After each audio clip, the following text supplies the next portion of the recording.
And then we have sense of self and personal space. Personal space in the United States is around an arm length, 360-degree around. In certain cultures, like where I come from, like from Egypt, they are right here in your face. And they're not right here in your face because they are rude or they want to be. Actually, the closer to you, the closer they actually inside feel towards you. So we need to know what different things means in different cultures, and especially if you are a leader, you need to have a mind. I'm going to try to go through all of them before they come and kick me out, but so you can know at least the teams that you are dealing with.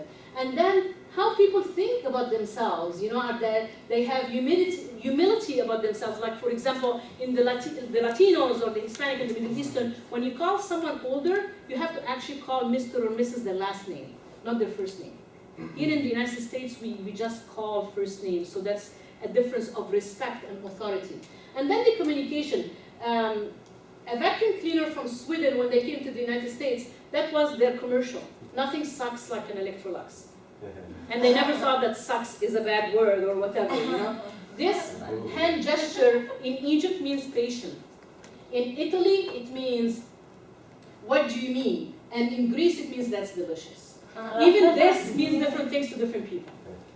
That's a bad sign in Brazil. Okay, that's an insult in Brazil. This is really bad in Iran and in Sardinia. This is really, really bad. Okay? Yes. I'm not going to say. But I'm videotaping, so yes. Is the middle finger acceptable somewhere? No, never. But it's done in different ways. Oh, okay. You know, but middle finger means everything at the same time. And then this can mean money or zero. This or this is different.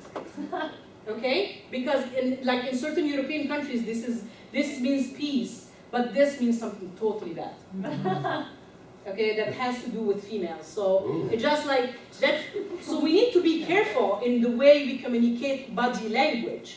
Okay, even eye contact.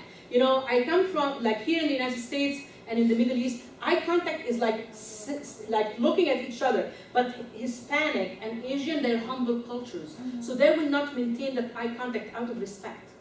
So it's not like they're trying to hide something, and it's not like they are weak. It's a humble culture. So as leaders, you need to know the differences. Silence. Silence in certain cultures is acceptable and actually is better looked at, like in Japan. In Japan, they say, who he knows much, don't speak much, and who knows less, speak more.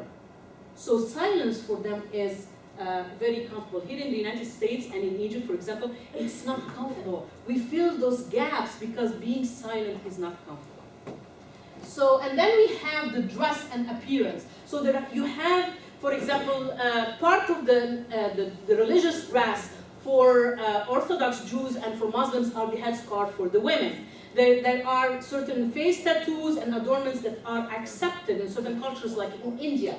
And then in the Gulf area, the professional dress is the jalabia, the white dress they have. And that white dress can cost $2,000, you know, because it's like very high silk. American.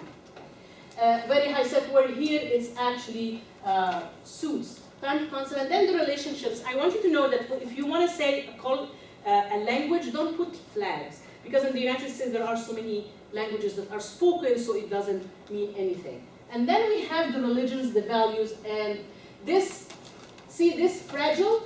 It's a symbol for us that this is, in South Africa, in one of the ports, there was a wine case that had this fragile. They thought it's broken, they threw it away. So symbols mean different things to different people.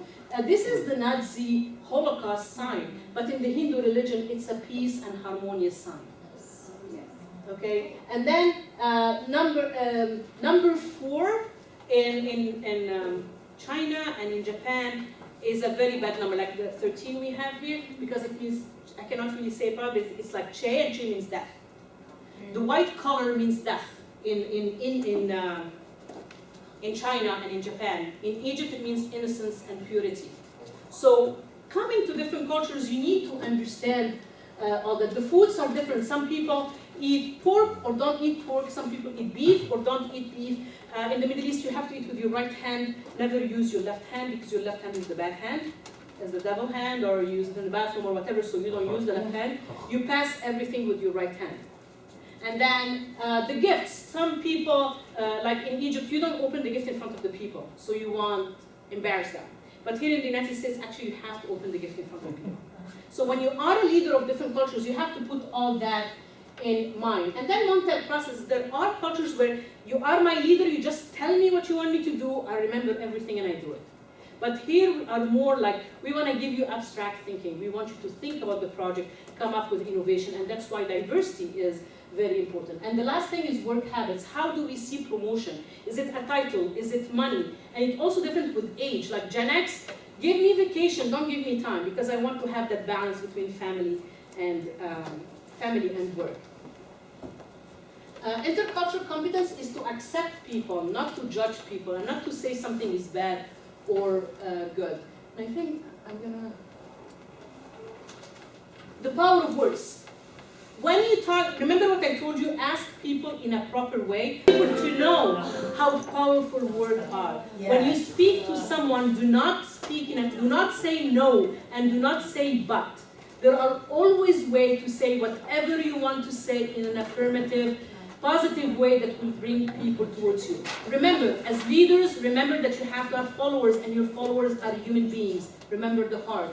Human being, empathy, acceptance and awareness, respect and trust. Thank you so much, you guys. Thank you.